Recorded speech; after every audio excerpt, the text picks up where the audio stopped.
kohti Vuokatti-hiihtoa. Miltä nyt tuntuu? Ihan jees. Ihan jees, aika laimeelta. Kuvaile vähän tarkemmin. Tankkaus on hoidettu hyvin, muusta en tiedä. Mitä olette muun muassa tankanneet viime aikoina? Suklaata vähän lonkeroa ja pizzaa.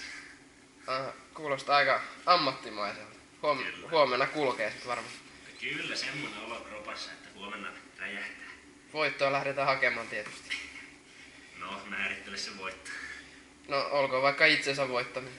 No sitä juuri. No niin, loistavaa. Näihin kuviin, näihin tuntuu. 15 seconds.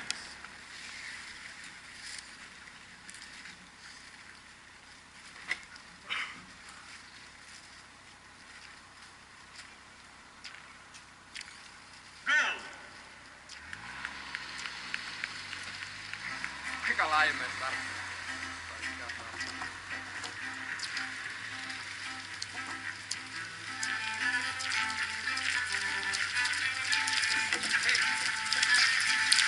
Ja näin lähtee sieltä eturiviin tasatyöntää tiukkaa tahtia tuonne Alamalaston lenkille.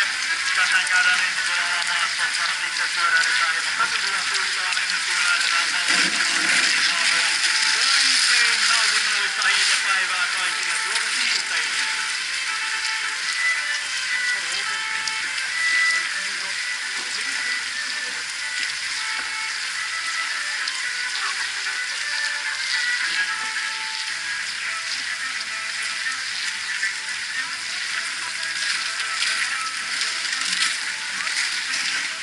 Hyvä Joppi, ei oo kiiru.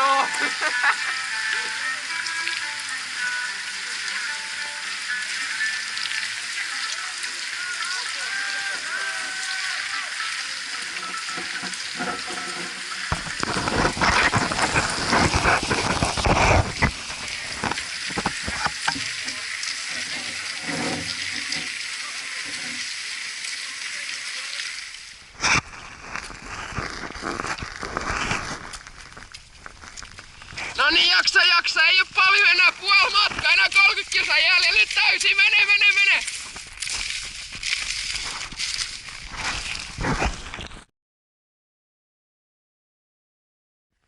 Se on Vuokatti hiihtänyt paketissa, miltä tuntuu? Vähän väsyttää. Ai vähän, näyttää siltä, että mies on ihan arkussa. En niin paljon siinä. Miltä nyt hiihdon jälkeen tuntuu? Oliko kova suoritus? Ihan sopiva. Ottakaa helvettiinen käteenössä sieltä jalkapohjasta. Ei ihan tullut sitä oman sarjan voittoa. Se tällä kertaa jäi pikkusen. Kärki meni puolen lujempaa. Mikä meni pieleen? Menikö voitelu seinille vai mistä tämä epäonnistuminen nyt kumpuaa? No, sieltäpä ne syvimmät synnit taas tulivat pintaan. Ei kai siinä sitä tästä opimme. Ei liikaa suklaata ennen kilpailua. Kiitos kuitti näkemiin.